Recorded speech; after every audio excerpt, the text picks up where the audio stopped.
Hi, I'm Andy Cools from Live Sound Training, and today we're going to look at some live sound EQ tips and tricks. Our first EQ tip is a mantra that I live by: high pass everything. You'll find that most instruments are capable of producing energy at a wide range of frequencies, but not all of that sound energy is necessarily required to convey the core sound of the instrument. And if you've got various instruments producing energy in the same frequency band, masking can occur, which means that certain instruments can be obscured by others. It's tempting to then turn up the masked instrument, but that only makes the problem worse. Having too much low-frequency information invariably leads to a muddy mix with a bloated bottom end and is one of the most common causes of a messy mix. That's why I advocate high-passing everything. Careful application of the high-pass filter can help tidy and tighten up the bottom end of your mix. Our second tip is to beware of the proximity effect. Practically all of the microphones we use in live sound are directional, and directional microphones, due to the very nature of their construction, are prone to the proximity effect. This means that the closer the microphone gets to the sound source, the more the lower frequencies are artificially enhanced. While this effect can be exploited to get a fatter sound, for example when trying to sound like Barry White or a radio DJ, it can be problematic in live sound where we typically close mic everything to minimize the leakage from other nearby sound sources. A good example of this is when close micing guitar amplifiers. We tend to put the mic right up against the grill, which can make the guitar sound much more bassy when you bring up the fader. A trick I like to use is to listen to the guitar in the room and then slowly bring the fader up, and if you hear the guitar get bassier as it gets louder in the PA, then you need to take action.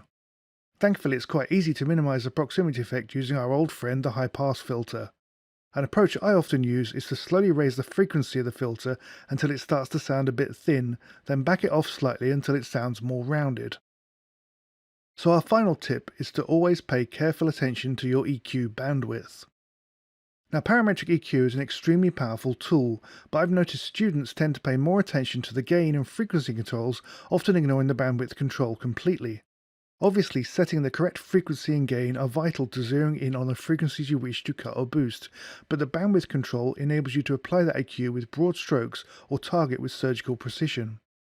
On most mixing desks, the bandwidth control is represented by the letter Q, which stands for quality, because the higher the quality of the filter, the narrower it is. So here's a chart showing the EQ I've applied to a kick drum, with frequency information going from left to right and amplitude going up and down. It starts with, of course, our friend the high pass filter, which is set quite low just to trim the very bottom end of the kick to stop it being too lumpy in the subs. So the first parametric filter has a medium Q of about 3. This enables me to bring out the chest-thudding thump of the kick drum. The second filter has a much lower Q of 1. This creates a wider filter, which I'm using here to scoop out the lower mid-resonance of the kick drum. And you'll see filter 3 has a very high Q of about 10.